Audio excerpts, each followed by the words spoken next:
Hello viewers, আসসালামু আলাইকুম। সবাই কেমন আছেন? আমরা ভালো আছি। সবাইকে শুভরাত্রি।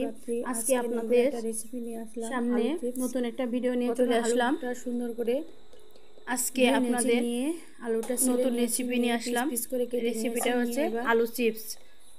স্বাস্থ্যসম্মত ভাবে বাসায় তৈরি করলাম আলু চিপস। এটা খুবই টেস্টি, খুবই সুস্বাদু খেতে। প্রথমে আলুটা ছিলে নিয়েছি, নিয়ে এবার আলুটা ধুয়ে নিয়ে কুচি কুচি করে কেটে নিয়েছি। খুবই সুস্বাদু, আপনাদের সুন্দর করে এবার হাতে দিয়ে যেভাবে আর মানে ডিজাইন করা দরকার করে নেবেন। চুলায় নেওয়ার পরে এবার তেল গরম করার জন্য ঝালের গুঁড়ো এবার দিয়ে দেবো, দিয়ে সামান্য পরিমাণ হলুদের গুঁড়ো, পাল্টিয়ে বাদামি পরিমাণ লবণ, ভেজে নেব মচমচা করে। খেতেও খুব টেস্টি হবে। সস দিয়ে গোলমরিচের গুঁড়ো, গোলমরিচের গুঁড়োটা দিলে খুবই টেস্টি, খুবই সুস্বাদু হয়। আর এটা যদি বাসায় তৈরি সস দিয়ে খাওয়া যায় তাহলে তো কথাই নেই। খুবই মজা, খুবই টেস্টি, খুবই সুস্বাদু। আর দেখেন কেমন মচমচা, লোভনীয় একটা খাবার। হাতে ধরলেই মচমচ করে ভেঙে যাচ্ছে। Like comment share. আল্লাহ।